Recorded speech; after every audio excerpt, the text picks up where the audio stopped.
ফেব্রুয়ারি মাসের 2026 সালের ফেব্রুয়ারি মাসের 12 তারিখে অনুষ্ঠিত হতে যাচ্ছে।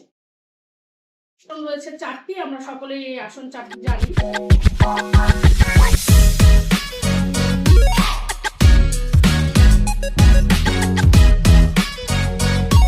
ভোটার রয়েছে 18,15,263 জন। আমরা আমাদের হবিগঞ্জে মোট ভোট কেন্দ্র রয়েছে 647টি। এর মধ্যে আমরা অতি গুরুত্বপূর্ণ হিসেবে 103টি ভোট কেন্দ্রকে চিহ্নিত করেছি এবং আমাদের আরো 4টি কিন্তু আপনারা জানেন এবার পোস্টাল ভোট কেন্দ্র রয়েছে আরো 4টি। এই 4টি ভোট কেন্দ্র এখন পর্যন্ত আমার জানা মতে ডিসি অফিসেই 4টি ভোট কেন্দ্র থাকবে, পোস্টাল ভোট কেন্দ্র 4টি। এবং এই যে 647টি এবং 4টি যে পোস্টাল ভোট কেন্দ্র, এই মোট সমস্ত ভোট কেন্দ্রে আমাদের মোট পুলিশ সদস্য মোতায়েন থাকবে 2067 জন এবং আমাদের মোবাইল পার্টি থাকবে 55টি, স্ট্রাইকিং থাকবে 9টি এবং কিউআরটি কুইক রেসপন্স টিম থাকবে আরো 2টি।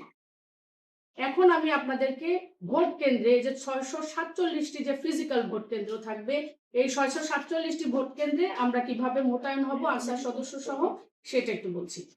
প্রতিটি ভোট কেন্দ্রে সাধারণ ভোট কেন্দ্র অর্থাৎ অতি গুরুত্বপূর্ণ নয়, সেই সাধারণ ভোট কেন্দ্রে 2 জন পুলিশ সদস্য থাকবেন এবং তারা থাকবেন অস্ত্র সহ।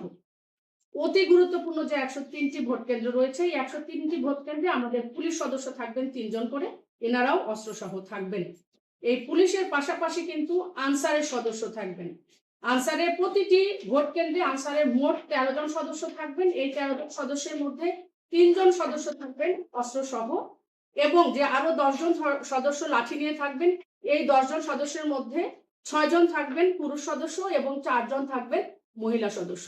এছাড়াও এই বাড়ির প্রথম প্রিজাইডিং অফিসারদের নিরাপত্তা প্রদানের জন্য একজন নিরাপত্তা সংশ্লিষ্ট আনসার থাকবেন, ওনার গানম্যান হিসেবে আমরা যেটা বলি আর কি। আরো সেকশন কমান্ডার এবং সহকারী সেকশন কমান্ডারও থাকবেন অস্ত্র সহ আনসারের।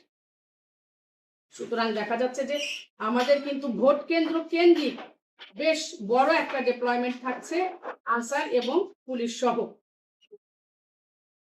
আর আমরা ডিপ্লয়মেন্ট থাকবো 8 তারিখ থেকে 14 তারিখ, অর্থাৎ 8ই ফেব্রুয়ারি থেকে 14ই ফেব্রুয়ারি 2026, এই 7টি দিন আমরা এইভাবে যে ডিপ্লয়মেন্টের কথা আমি বললাম এই পুরো ডিপ্লয়মেন্টটি থাকবে এবং ভোট কেন্দ্রে যে ডিপ্লয়মেন্টের কথা বললাম এটা আগের দিন রাতে আমাদের সদস্যগণ চলে যাবে এবং ভোট কেন্দ্রে যেদিন ভোট গ্রহণ হবে 12 তারিখে ওই দিন ব্যালট পেপার সহকারী রিটার্নিং অফিসার এবং রিটার্নিং অফিসারের কাছে পৌঁছানো না পর্যন্ত কিন্তু এই ডিপ্লয়মেন্টটি থাকবে।